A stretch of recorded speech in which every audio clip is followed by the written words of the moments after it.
Bismillahirrahmanirrahim. Assalamualaikum warahmatullahi wabarakatuh. Innal hamdalillah nahmaduhu wa nasta'inuhu wa nastaghfiruh wa na'udzu billahi min shururi anfusina wa sayyiati a'malina. Man yahdihillahu fala mudilla lahu wa man yudlil fala hadiya lahu. Asyhadu an la ilaha illallah wahdahu la syarika lahu wa asyhadu anna Muhammadan abduhu wa rasuluh la nabiyya ba'dah. Allahumma salli wa sallim wa zid wa barik ala rasulina wa nabiyyina Muhammad wa ala alihi wa ashabihi wa man tabi'ahum bi ihsanin ila yaumiddin, amma ba'd. Ibu-ibu, bapak-bapak, adik-adik, mas-mas, mbak-mbak, ikhwan wa akhwat fillah, rahimani wa rahimakumullah. Semoga Allah Subhanahu wa ta'ala senantiasa memberikan hidayah, rahmat dan taufiknya kepada kita semuanya. Amin ya rabbal alamin. Alhamdulillah, kita bersyukur kepada Allah di pagi hari ini kita masih diberikan kenikmatan oleh Allah Subhanahu wa ta'ala, di mana kita masih diberikan Allah kesempatan untuk kita beribadah dan beramal saleh, dan di mana Allah Subhanahu wa ta'ala masih memberikan kita kesempatan untuk kita memperbaiki istighfar dan bertobat kepada Allah Subhanahu wa ta'ala. Dan kita bersyukur kepada Allah, alhamdulillah mata kita masih dapat melihat, telinga kita masih dapat mendengar, lisan kita masih dapat berucap, tangan kita masih dapat memegang atau menyentuh sesuatu, kaki kita masih dapat kita langkahkan di tempat yang dicintai Allah Subhanahu wa ta'ala ini, serta masih berfungsi seluruh anggota tubuh kita. Dan ini adalah nikmat dari Allah Subhanahu wa ta'ala yang sudah sepantasnya kita sebagai seorang hamba kita mensyukurinya. Dan tidak ada bentuk syukur yang terbaik bagi seorang hamba kepada Rabbnya, kepada Allah Subhanahu wa ta'ala, kecuali seorang hamba membalas nikmat dari Allah Subhanahu wa ta'ala dengan ia beribadah dan taat kepada Allah Subhanahu wa ta'ala. Sehingga mudah-mudahan sholat kita yang kita lakukan di pagi hari ini dengan sholat subuh berjamaah menjadi salah satu wujud syukur kita atas nikmat yang telah diberikan Allah Subhanahu wa ta'ala, dan menjadi tanda bahwasanya hari ini adalah menjadi hari yang diberkahi Allah Subhanahu wa ta'ala. Amin ya rabbal alamin. Jemaah rahimani wa rahimakumullah, kita pun bersyukur kepada Allah. Alhamdulillah di pagi hari ini kita dapat mulai kembali kajian kita, yaitu kajian kitab Minhajul Muslim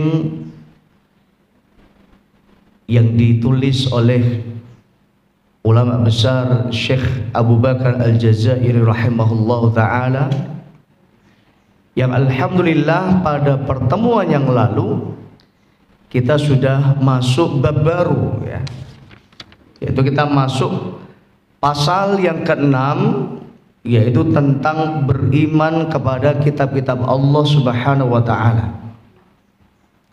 Dan kemarin kita sudah masuk dalam muqaddimah dalam pasal ini, yaitu seorang mukmin wajib mengimani kitab-kitab yang diturunkan Allah Subhanahu wa taala, dan tidak hanya kita sebagai umat Islam mengimani kitab Al-Qur'an, namun wajib bagi kita juga mengimani kitab-kitab yang Allah turunkan sebelum Al-Qur'an, yaitu kitab Taurat, kitab Zabur, kitab Injil, Suhuf Ibrahim dan Suhuf Nabi Musa alaihi salatu wassalam. Nah, ini adalah mukaddimah dalam kajian kita pada pertemuan yang lalu. Pada pagi hari ini kita akan masuk pada dalil-dalil naqli, yaitu dalil yang menjelaskan tentang keimanan kepada kitab-kitab Allah. Dan kita masuk pada dalil yang pertama, yaitu dalil naqli, yaitu dalil yang bersumber dari Al-Quran dan As-Sunnah. Oleh karena itu silakan yang bawa kitab bisa dibuka halaman 30, yaitu tentang dalil-dalil naqli. Dan sebagaimana biasa sebelum kita mulai, mari kita awali dan buka kajian kita pada pagi hari ini dengan kita membaca basmalah. Bismillahirrahmanirrahim.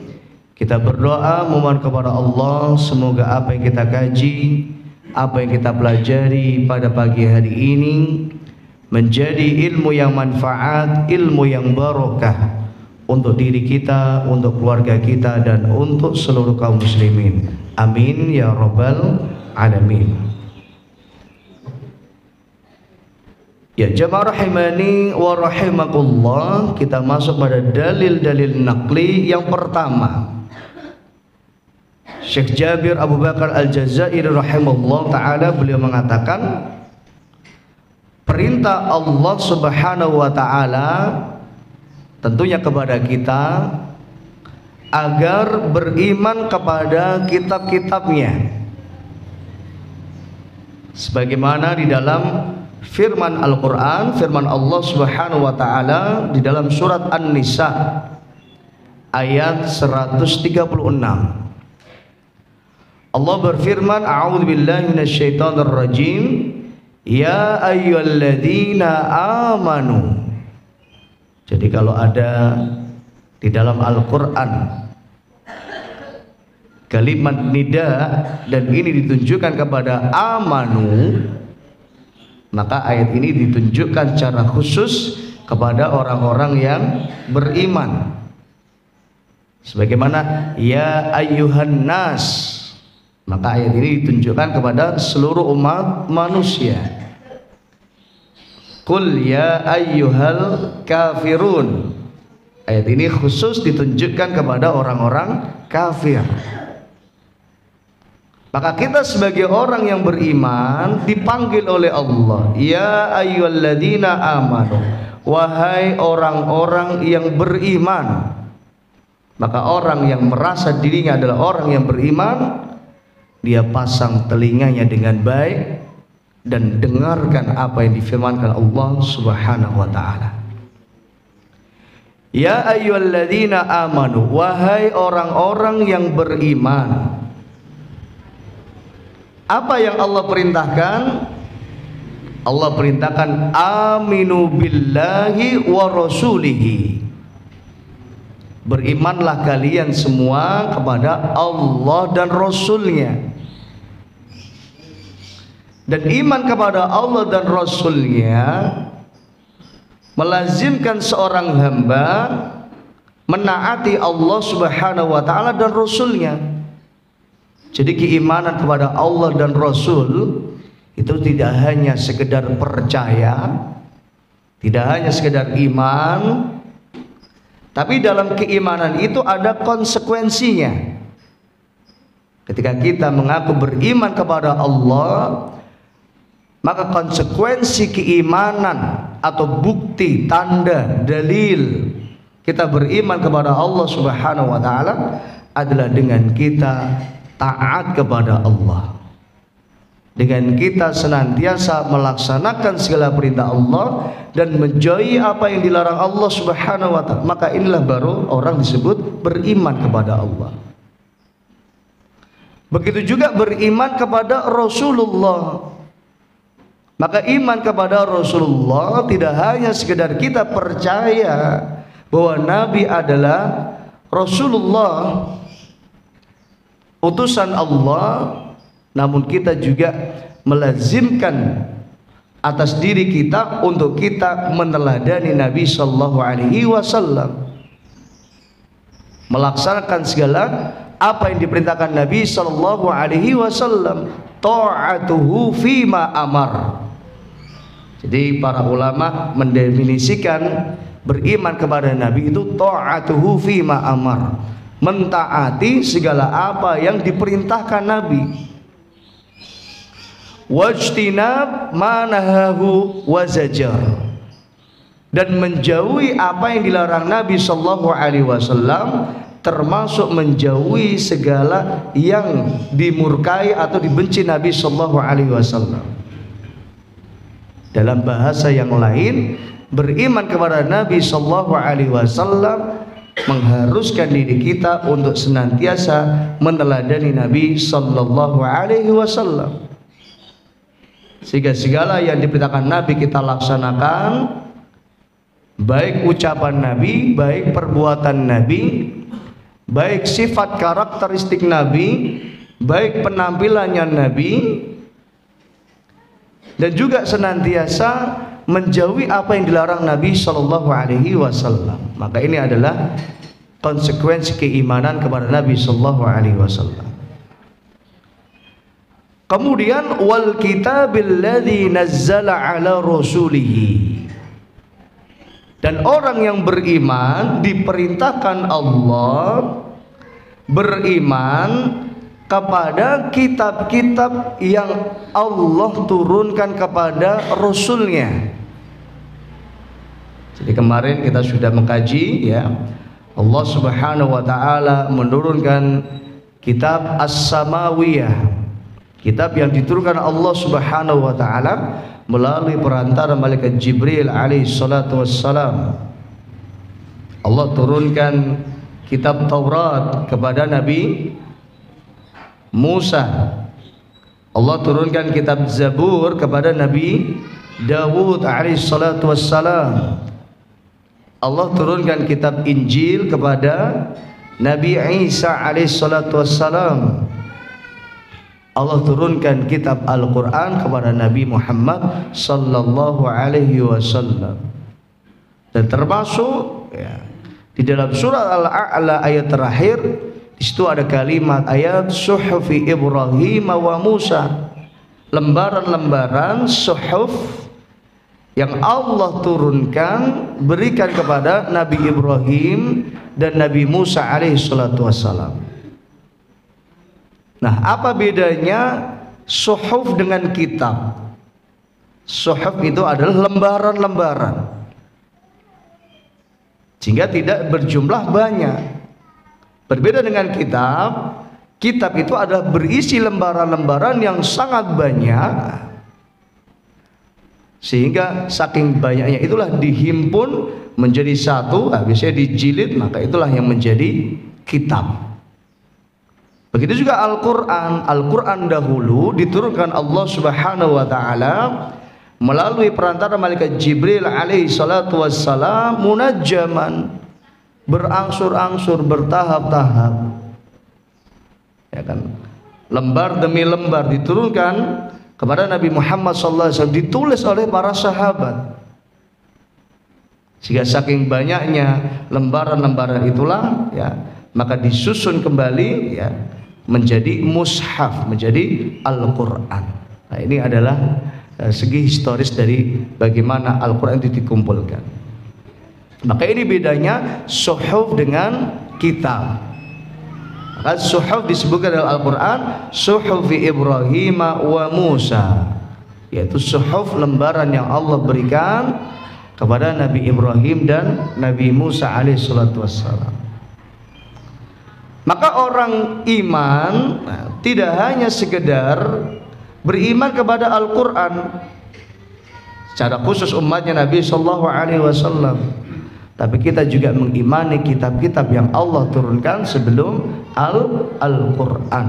Wal kitabil ladzi nazzala ala rasulihi wal kitabil ladzi anzala min qablu. Nah, ini kitab-kitab yang Allah turunkan sebelum Al-Quran. Kitab Taurat, kitab Injil, Zabur, ya. Maka ini juga wajib kita imani. Sebagaimana kita mengimani Al-Quran. Ini dalil yang pertama. Kemudian dalil yang kedua, berita dari Allah tentang kitab-kitabnya, ya. Seperti di dalam Al-Quran surat Ali Imran ayat 2 sampai dengan ayat 4. Allah berfirman, a'udzubillahi minasyaitonir rajim. Allahu la ilaha illa huwal hayyul qayyum. Ini ketika kita masuk pada pasal yang pertama, beriman kepada Allah, beriman kepada sifat atau nama-nama Allah. Nah, di antara sifat nama Allah adalah Al-Hayyul Qayyum. Allah yang Maha Hayyu, yang Maha Hidup. Al-Qayyum. Apa Qayyum? Masih ingat?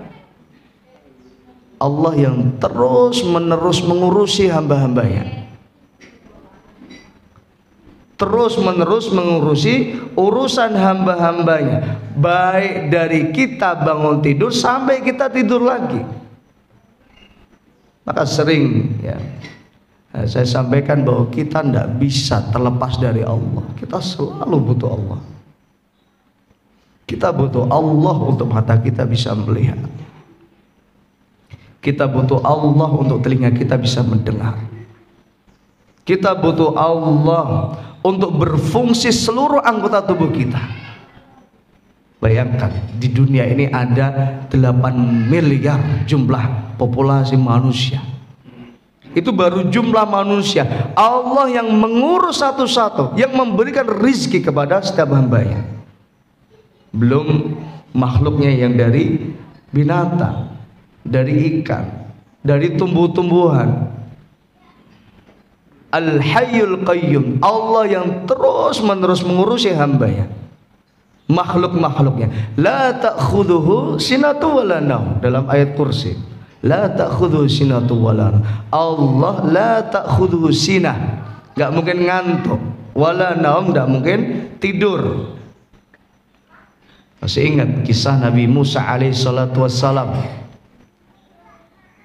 Ketika Nabi Musa alaihissalatu wassalam bertanya kepada malaikat Jibril alaihissalatu wassalam, apakah Allah itu ngantuk? Ya kan? Ketika awal-awal kita mengkaji tentang pasal pertama, iman kepada Allah,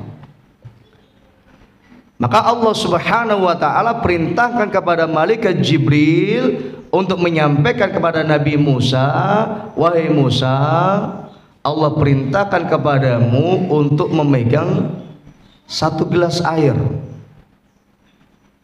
Janganlah engkau letakkan itu gelas sampai ada perintah lagi dari Allah subhanahu wa ta'ala untuk kau letakkan itu gelas.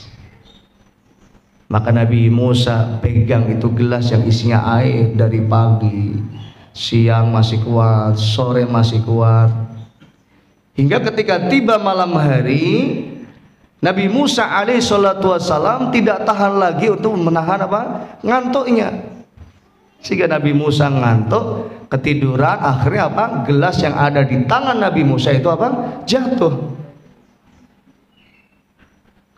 Maka Allah subhanahu wa ta'ala perintahkan kembali kepada malaikat Jibril untuk menyampaikan kepada Nabi Musa, wahai Musa, Allah berfirman, berkata kepadamu, seandainya Allah subhanahu wa ta'ala ngantuk 1 detik saja, niscaya alam semesta ini akan terjadi sebagaimana air yang ada di dalam gelas itu.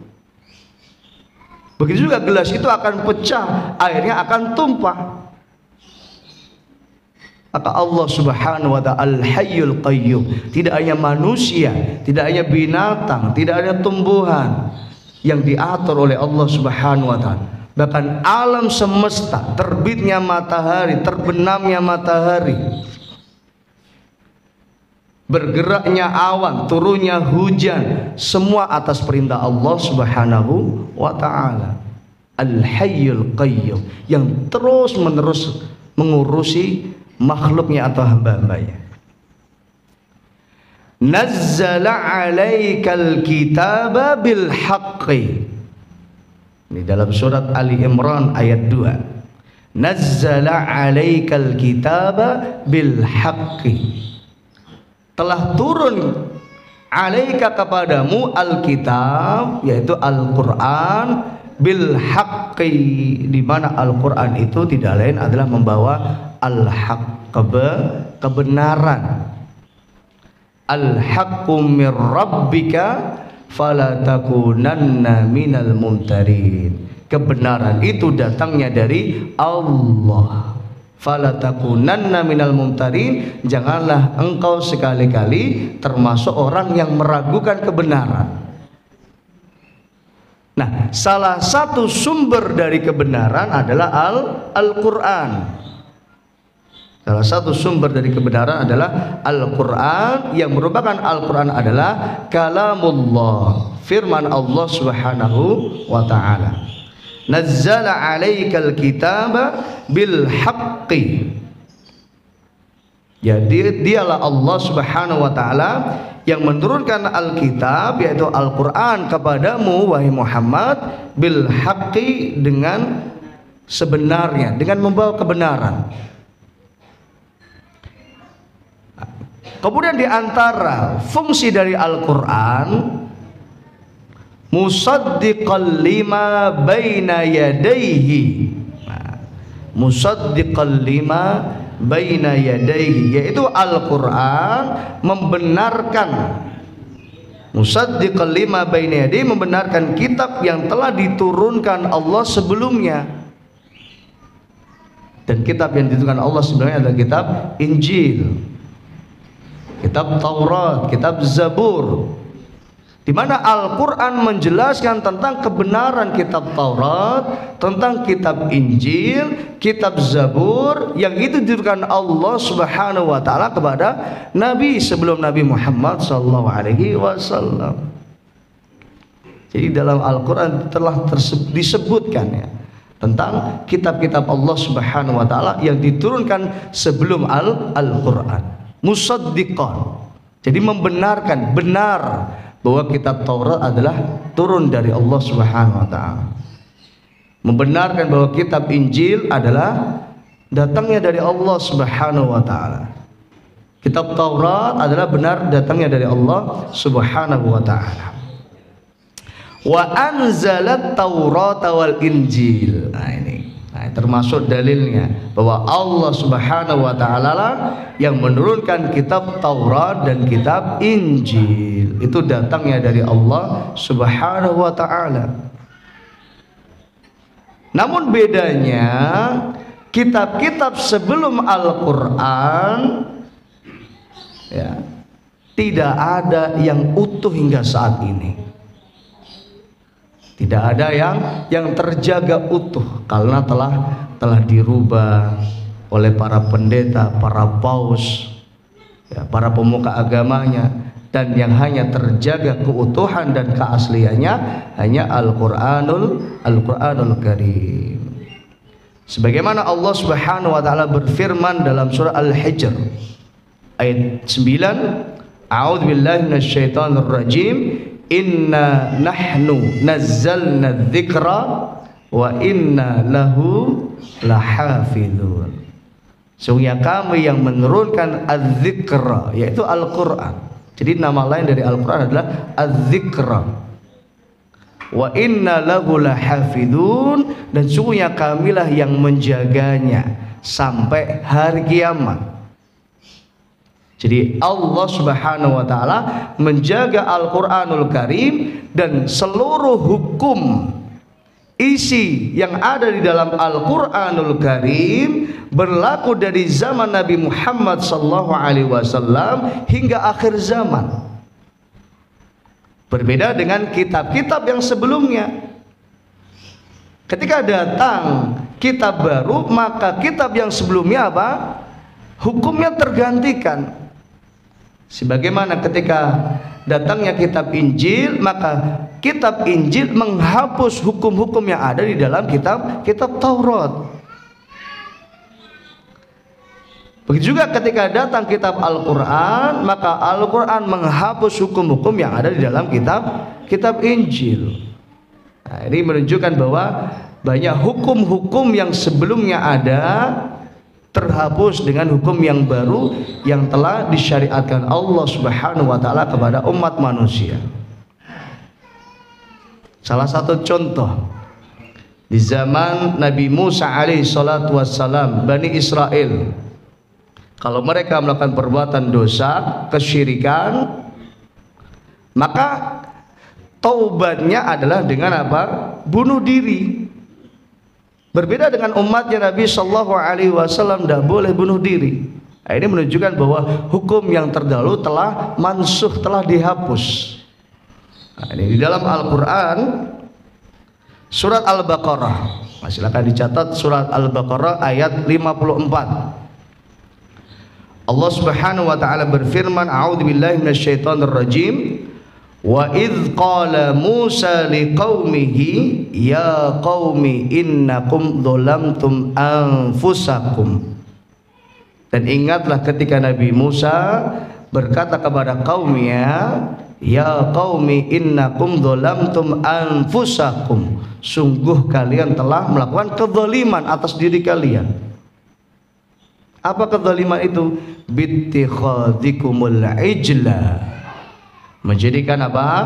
Anak sapi sebagai sesembahan. Artinya apa? Bani Israel menyembah selain Allah Subhanahu wa taala, dari perbuatan syirik. Maka apa syariat yang ada saat itu?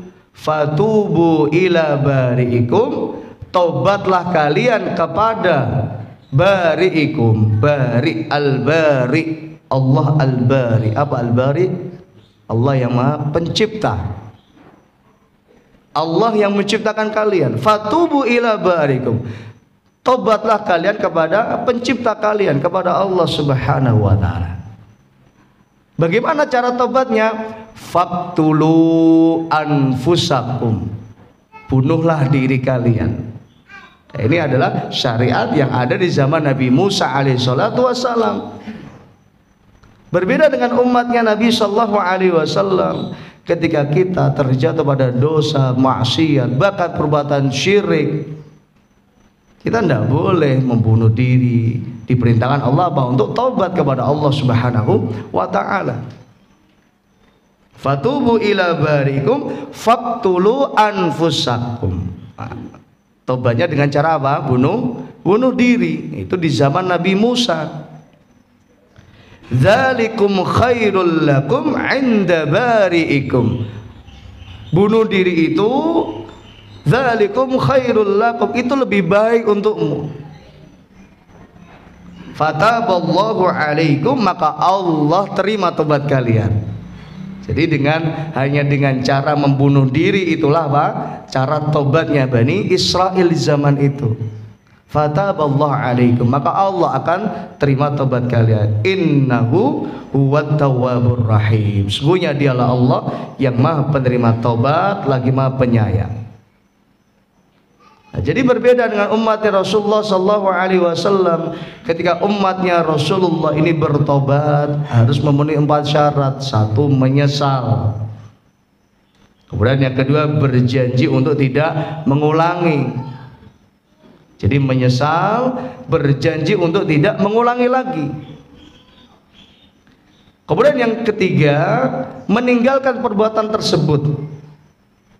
Dan yang keempat, mengganti perbuatan dosa tersebut dengan ibadah dan amal soleh. Artinya sisa hidupnya berkomitmen digunakan untuk taat kepada Allah Subhanahu wa taala.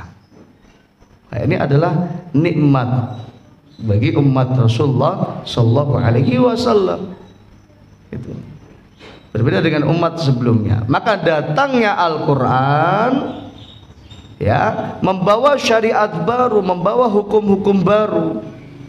Sebagaimana yang kemarin ya, dalam muqaddimah kita juga sudah mengkaji tentang bahwasanya di zaman Nabi Adam alaihi salatu wassalam masih diperbolehkan menikahkan anak dengan saudara kandungnya ya.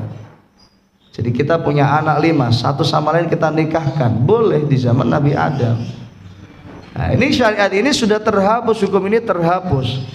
Di zaman Nabi Sallallahu Alaihi Wasallam, umat Rasulullah tidak boleh menikahkan saudara kandung, atau sesama saudara tidak boleh menikah. Nah, itu umat Nabi Sallallahu Alaihi Wasallam. Wa anzalat Taurata wal Injil. Nah, ini adalah diturunkan Allah Subhanahu Wa Taala, itu kitab Taurat dan Injil. Min qablu. Nah, jadi sebelum Al-Quran ada kitab Taurat dan Injil. Hudal linnas. Di antara fungsi dari Al-Quran apa? Hudal linnas, petunjuk bagi manusia. Petunjuk bagi manusia. Kemarin sudah kita sampaikan bahwa kalau kita beli barang elektronik, HP, TV atau apapun, AC, itu mesti ada apanya? Buku petunjuk. Supaya kita tidak salah mengaplikasikan ini barang elektronik, supaya tidak rusak. Sama kayak hidup kita. Supaya kita tidak rusak, ya, supaya kita tidak binasa, Allah Subhanahu wa taala berikan buku petunjuk. Dan buku petunjuk itu adalah Al-Quran, hudal linnas, sebagai petunjuk bagi manusia. Maka kalau kita menjadikan Al-Quran sebagai petunjuk, pedoman hidup kita, maka kita akan selamat hidupnya. Begitu pula dalam bernegara, sebagai warga negara Kesatuan Republik Indonesia, ada buku petunjuknya, itu undang-undang yang mengatur kehidupan berbangsa, termasuk undang-undang lalu lintas, undang-undang segala macamnya. Nah, ketika kita mengikuti ya peraturan-peraturan yang telah ditetapkan undang-undang ini, maka kita akan selamat dalam berkehidupan berbangsa dan bernegara. Dalam konteks berkehidupan berbangsa dan bernegara. Nah, sebagai umat Islam, keselamatan kita itu tidak hanya di dunia, kita harus selamat di akhirat. Tidak cukup seorang muslim ya selama di dunia, tapi kita harus selamat di akhirat. Nah, salah satu yang menunjukkan kita kepada jalan keselamatan di akhirat adalah Al-Quran, yang tugasnya Al-Quran sebagai hudal linnas, petunjuk pedoman untuk manusia. Wa anzalal furqan, wa anzalal furqan, dan kami turunkan kepada Nabi Muhammad sallallahu alaihi wasallam Al-Furqan. Nah, ini nama lain dari Al-Quran juga. Jadi nama lain dari Al-Quran adalah Al-Furqan. Jadi Al-Furqan di sini adalah Al-Quran. Di mana tugasnya Al-Quran adalah wal furqan, pembeda antara yang hak dan yang batil, yang benar dan yang salah. Jadi kalau kita mau bisa membedakan yang benar dan yang salah, maka bacalah Al-Quran. Dengan membaca Al-Quran, mengkaji Al-Quran, kita bisa membedakan mana yang benar, mana yang salah. Kalau kita tidak mau mengkaji Al-Quran, tidak mau membaca Al-Quran, maka selamanya kita tidak bisa mengetahui yang benar dan salah. Nah, ini. Kemudian firman Allah selanjutnya, surat Al-Maidah ayat 48. Allah berfirman, a'udzubillahi minasyaitonirrajim, wa anzalna ilaikal kitaba bil haqqi. Hampir sama, dan kami telah menurunkan kepadamu wahai Muhammad Alkitab, yaitu Al-Quran, bil haqqi, dengan membawa kebenaran, musaddiqan lima baina yadayhi, yang membenarkan kitab-kitab yang sebelumnya, wa muhaiminan alaihi, apa muhaiminan, dan batu ujian bagi kitab-kitab yang lain. Nah, Apa yang dimaksud dengan muhaimin di sini? Apa muhaimin? Muhaimin adalah di antara fungsi dari Al-Quran adalah mengubah atau mengganti hukum-hukum yang sebelumnya, diganti dengan hukum-hukum yang baru. Itu artinya dari muhaimin. Sebagaimana tadi yang sudah kita kaji. Jadi ada syariat-syariat yang sebelumnya dibolehkan, ketika turun Al-Quran menjadi tidak boleh, menjadi dilarang. Tadi syariat menikah sesama saudara dulu boleh, sekarang tidak boleh. Dulu tobatnya harus bunuh diri, sekarang tidak boleh bunuh diri, haram hukumnya. Bahkan tidak dibenarkan dalam Islam. Itu namanya apa? Bom bunuh diri. Itu namanya apa? Tindakan yang tidak dibenarkan dalam Islam. Dan teroris bukan ajaran Islam. Islam tidak mengajarkan terorisme. Ya. Kecuali ketika orang membawa pistol, misal tiba-tiba pistolnya meledak, nembak dirinya, maka dia mati syahid. Berbeda dengan orang yang bunuh diri, dia sengaja membunuh dirinya. Ini tindakan yang tidak dibenarkan dalam Islam. Maka tidak boleh dan selamanya tidak dibenarkan dengan alasan apapun melakukan tindakan bunuh diri. Dan ini sesuatu yang diharamkan, tidak boleh. Nah, kemudian dalam surat An-Nisa ayat 163 Allah berfirman, a'udzubillahi minasyaitonirrajim, wa ataina Dawuda zabura. Ini juga menjadi dalil ya tentang adanya kitab Allah sebelum Al-Quran, yaitu kitab Zabur yang Allah berikan, turunkan kepada Nabi Dawud alaihi salatu wassalam. Dalilnya surat An-Nisa ayat 163. Begitu pula dalam Al-Quran surat Asy-Syu'ara ayat 192 sampai dengan ayat 196. Allah berfirman, a'udzubillahi minasyaitonirrajim, wa innahu latanzilu rabbil alamin. Sesungguhnya yaitu Al-Quran benar-benar diturunkan oleh siapa? Rabbil alamin, oleh Allah, Tuhan semesta alam. Jadi menunjukkan bahwa Al-Quran ini datang dari Allah, bukan kemarin sebagaimana yang dituduhkan oleh orang kafir Quraisy yang ada di Mekah, yang mereka menuduh bahwa Al-Quran adalah buatannya Muhammad. Al-Quran ini kitab sihir. Ya kan? Maka ini adalah tuduhan-tuduhan yang enggak benar. Maka untuk menjawab tuduhan-tuduhan ini, maka Allah tegaskan bahwa wa innahu latanzilu rabbil alamin. Quran itu turun dari Allah Subhanahu wa taala. Nazala bihir ruhul amin.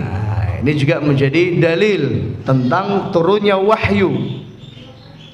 Nazala bihi ar-ruhul amin, yang dimana Al-Quran ini turun melalui perantara ar-ruhul amin, ruhul amin, yaitu malaikat Jibril alaihi salatu wassalam. Jadi ini menunjukkan kemuliaan Al-Quranul Karim, disampaikan oleh makhluk yang disebutkan Allah Subhanahu wa taala dalam Al-Quran, la ya'sunallaha ma amarahum wa yaf'aluna ma yu'marun, sebagaimana dalam pasal yang sebelumnya telah kita kaji. Di antara sifatnya malaikat, la ya'sunallah, tidak akan bermaksiat kepada Allah, tidak akan menentang perintah Allah, wa yaf'aluna ma yu'marun, dan senantiasa melaksanakan apa yang diperintahkan Allah Subhanahu wa taala. Jadi nggak mungkin malaikat membangkang, nggak mungkin malaikat bermaksiat. Berbeda dengan manusia, berbeda dengan syaitan, iblis, yang Allah berikan hawa nafsu. Nah, ini. Maka Allah ciptakan malaikat, dan Allah tidak bekali hawa nafsu kepada malaikat. Jadi tugasnya malaikat hanya la ya'sunallaha ma amarahum wa yaf'aluna ma yumarun. Senantiasa taat kepada Allah dan melaksanakan apa yang diperintahkan Allah Subhanahu wa taala. Maka Al-Qur'an benar-benar terpercaya, ibarat kabar. Itu kalau disampaikan dibawa oleh orang yang thiqah, orang yang terpercaya, maka kabar itu menjadi kabar yang benar, yang terpercaya, yang valid. Berbeda dengan kabar kalau dibawa disampaikan orang yang biasa ngapusi, orang yang biasa berdusta, maka tentu kabar itu diragukan kebenarannya. Itu bener apa ora iki lah. Lah wong-wong iki biasanya ngapusi kok, misal gitu. Tapi kalau itu disampaikan oleh malaikat Jibril alaihi salatu wassalam, maka tanpa diragukan lagi bahwa Al-Qur'anul Karim benar-benar turun dari Allah Subhanahu wa taala. Ar-Ruhul Amin melalui perantara malaikat Jibril alaihi salatu wassalam. Kemudian dalam ayat yang selanjutnya, ala qalbika litakuna minal munzirin. Ala qalbika, itu kan Al-Quran ala qalbika, ke dadamu. Nah, ini salah satu apa? Cara turunnya wahyu. Jadi ada banyak macam cara Allah menurunkan wahyu kepada Nabi sallallahu alaihi wasallam. Kadangkala ya, malaikat Jibril alaihi salatu wassalam berwujud manusia, sebagaimana yang kemarin kita sudah kaji. Ada seorang sahabat yang masyhur namanya Dihyah Al-Kalbi. Ini wajahnya biasa ditiru oleh malaikat Jibril alaihi salatu wassalam. Malaikat Jibril sering ya bertemu dengan Nabi sallallahu alaihi wasallam dengan wujud yang wajahnya hampir mirip dengan sahabat Dihyah Al-Kalbi. Ini sahabat yang mulia, menyampaikan wahyu Allah Subhanahu wa taala. Jadi kadangkala yang pertama melalui apa? Wujud manusia, wujud seorang laki-laki. Kemudian kadangkala malaikat Jibril alaihi salatu wassalam datang kepada Rasulullah sallallahu alaihi wasallam menyampaikan wahyu berwujud malaikat. Sebagaimana ketika Nabi sallallahu alaihi wasallam berada di Gua Hira, turunnya ayat Iqra. Maka sepulang dari itu ya, Nabi sallallahu alaihi wasallam dalam sebuah riwayat mengatakan, aku sungguh melihat malaikat Jibril alaihi salatu wassalam mengepakkan sayapnya memenuhi langit. Dan disebutkan dalam hadis malaikat Jibril alaihi salatu wassalam memiliki 600 sayap. Dan sayap itu apabila dibentangkan terbentang dari barat ke timur. Allahu Akbar. Ini adalah cara yang kedua penyampaian wahyu kepada Nabi sallallahu alaihi wasallam. Kemudian yang ketiga, sebagaimana yang dalam ayat ini, nazzala ala qalbika. Tiba-tiba apa? Ada wahyu yang masuk ke dalam hati Nabi sallallahu alaihi wasallam. Nah, Nabi sadar ini adalah wahyu dari Allah Subhanahu wa taala. Sebagaimana dalam sebuah hadis ya, riwayat yang diriwayatkan dari sahabat Anas bin Malik radhiyallahu anhu. Kemudian yang selanjutnya, di antara salah satu cara turunnya wahyu kepada Nabi sallallahu alaihi wasallam adalah sebagaimana bunyi lonceng yang sangat keras. Itu juga disebutkan dalam hadis. Kemudian yang kelima, di antara salah satu ya cara penyampaian wahyu kepada Nabi sallallahu alaihi wasallam, dan disebutkan dalam hadis Anas bin Malik juga, suatu saat kata Anas, aku melihat Nabi sallallahu alaihi wasallam duduk, dan ketika aku hampiri dan aku pegang tubuhnya Nabi ya, saat itu Nabi badannya panas, padahal saat itu di musim dingin, dan bercucuran keringat Nabi sallallahu alaihi wasallam. Jatuhlah keringat Nabi itu, dan keringat Nabi saat itu seperti butir-butir kurma. Nah, saat itulah Rasulullah sallallahu alaihi wasallam mendapatkan wahyu ya dari Allah Subhanahu wa taala melalui perantara malaikat Jibril alaihi salatu wassalam. Nah, ini adalah cara-cara penyampaian wahyu kepada Nabi. Maka dalam surat Asy-Syu'ara ayat 194. Ini disebutkan ala qalbika. Salah satu dari wahyu itu sampai kepada Nabi ala qalbika, yaitu masuk ke dalam hati Nabi sallallahu alaihi wasallam sehingga Nabi langsung bisa mengetahui ini adalah wahyu dari Allah. Litakuna minal mundirin, agar engkau menjadi bagian dari orang-orang yang munzirin, orang yang memberikan peringatan. Jadi di antara tugasnya Nabi adalah mengingatkan umatnya, dan seluruh para nabi dan rasul itu diutus Allah untuk mengingatkan umatnya dari kesyirikan, dan itu adalah dakwah para nabi dan rasul. Inti dakwah dari para nabi dan rasul adalah mengajak manusia bertauhid kepada Allah dan meninggalkan kesyirikan. Mengingatkan mereka ketika mereka melakukan kesyirikan, diingatkan agar bertauhid kepada Allah. Ketika mereka melakukan kemaksiatan, diingatkan agar meninggalkan kemaksiatan.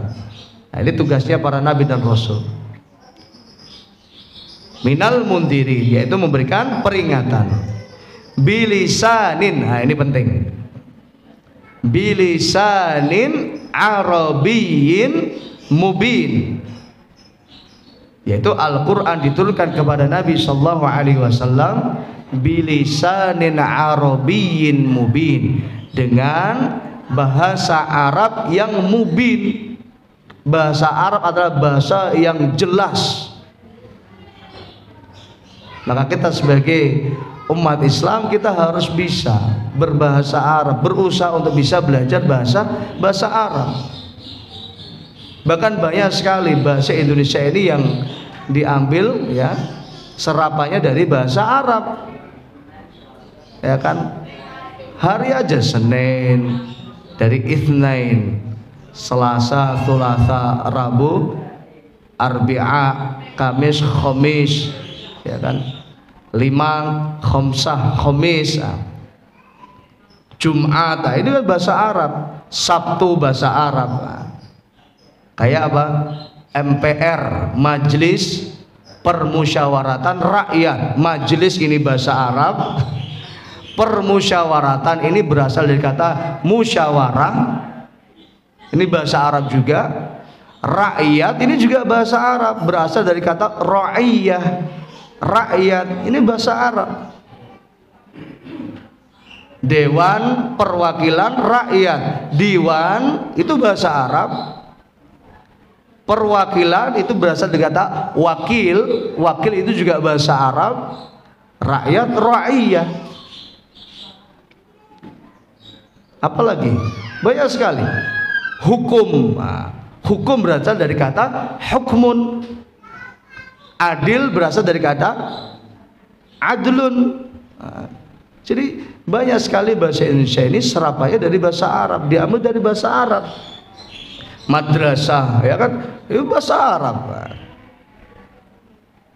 Sehingga aneh ya, ketika orang Indonesia diajak untuk anti Arab gitu kan. Bahkan beberapa tahun yang lalu itu viral sekali. Dan ini dihembuskan oleh orang-orang liberal, orang-orang yang tidak suka dengan Islam, yang mereka berusaha menjauhkan Islam, menjauhkan umat Islam dari agama Islam. Salah satu cara untuk mereka menjauhkan umat Islam dari agama Islam adalah membuat umat Islam benci dengan Arab, ya kan? Sehingga ada kalimat apa? Islamofobia. Itu anti Islam, anti Arab, anti jilbab. Ini mereka hembuskan, ini jilbab ini budayanya orang Arab ini, ya kan? Budayanya orang Arab. Orang Indonesia ndak usahlah ikut ke Arab-Araban. Nah, kita punya budaya sendiri gitu. Bahkan ada sebagian saking ingin mempertahankan budaya, ya naudzubillah, anak gadis, anak perempuan yang biasa menutup aurat dengan sempurna memakai jilbab, ketika pernikahan dipaksa oleh orang tuanya melepas jilbab hanya gara-gara apa? Budaya. Wah, ini kearifan lokal ya macam ini. Ini tidak boleh ditaati yang semacam ini. Jadi budaya apabila bertentangan dengan syariat Islam maka tidak boleh ditaati. Kecuali apabila tidak bertentangan dengan syariat Islam maka silahkan dihidupkan budaya, karena itu bagian dari kearifan lokal. Tapi apabila budaya, tradisi itu bertentangan dengan syariat Islam maka tidak boleh ditaati. Nah, ini banyak yang semacam ini ya. Jadi umat Islam digiring untuk anti Arab, benci dengan Arab, benci dengan bahasa Arab. Bahkan kemarin tahun yang lalu atau 2 tahun yang lalu itu ada statement yang sangat menyakitkan hati. Dikatakan bahwa di antara ciri-ciri Islam radikal, Islam teroris itu apa? Yang belajar bahasa Arab. Wah, ini bahaya semacam ini. Padahal Al-Quran diturunkan Allah dengan bahasa apa? Dengan bahasa Arab. Nabi Shallallahu Alaihi Wasallam berbahasa Arab. Kenapa kita tidak boleh berbahasa Arab? Kenapa kita tidak boleh mengikuti Nabi Shallallahu Alaihi Wasallam? Wah, ini berjenggot, ini budayanya orang Arab. Orang Indonesia ndak usah melu-melu jenggotan. Nah, itu khusus orang Arab misal gitu. Nah, ini tidak benar yang semacam ini. Jilbab khusus orang Arab. Orang Indonesia tidak usah ikut-ikut pakai jilbab. Kita punya model jilbab sendiri, kan? Jangan sampai apa? Dulu pernah ada model jilbab itu apa, ibu-ibu? Akeh jarum pentule ya. Saudi gini kan, sini kainnya itu macam-macam. Nah, ini tidak boleh yang semacam ini. Apalagi tidak menutup aurat, masih kelihatan lehernya. Itu zaman tahun 90-an itu masih jarang orang yang memakai jilbab dengan sempurna. Allahu Akbar, alhamdulillah. Sekarang kita bisa bebas untuk melaksanakan syariat Islam dengan sempurna, termasuk wanita muslimah dapat menutup auratnya dengan sempurna. Nah, sekarang ada upaya-upaya menjadikan wanita-wanita muslimah ini kembali ke masa jahiliyah. Tidak pede dengan berjilbab, tidak pede dengan berislam, tidak pede dengan berpenampilan Islam. Nah, ini lebih pede dengan berpenampilan ala Korea. Nah, ini bukan hanya Barat. Kalau dulu Barat, sekarang sudah masuk budaya Korea. Lihat anak-anak generasi muda ini, itu betapa bangganya mereka kalau bisa meniru fans mereka, ya kan? Idola mereka orang Korea. Na'udzubillah. Maka umat Islam harus pede dengan keislamannya dan kita harus percaya dengan syariat Islam. Nah, termasuk Al-Quran apa? Bilisanin Arabiyyin mubin, diturunkan dengan bahasa Arab, maka tidak boleh kita anti Arab. Wa innahu lafi zuburil awwalin. Wa innahu lafi zuburil awwalin. Dan sesungguhnya Al-Quran itu benar-benar tersebut atau disebutkan di dalam kitab-kitab yang terdahulu. Nah, nanti insyaallah nanti kita akan masuk, ketika kita masuk pada pasal ya keimanan kepada Al-Quran. Nah, itu nanti akan banyak ya berisi apa? Dalil-dalil bahwa Al-Quran disebutkan dalam kitab Taurat, di dalam kitab Injil. Sebagaimana disebutkan ya tentang kerasulan Nabi Sallallahu Alaihi Wasallam.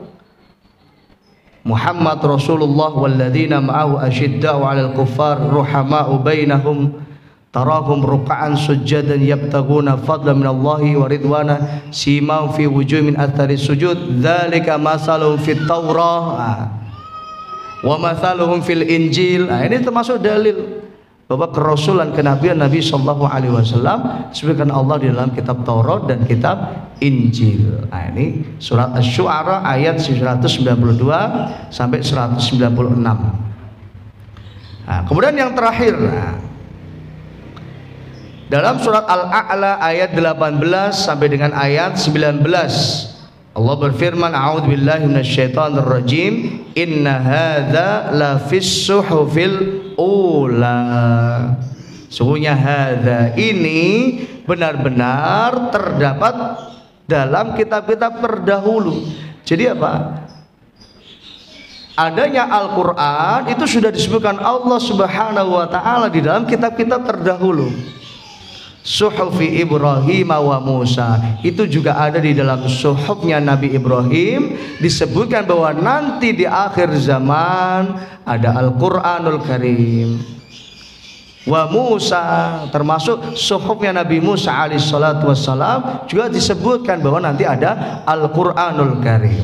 Nah ini insyaallah nanti kita akan kaji pada bab khusus tentang keimanan kepada Al-Quranul Karim. Saya kira ini dulu Bapak Ibu kajian kita pada pagi hari ini. Insyaallah kita lanjutkan pekan depan.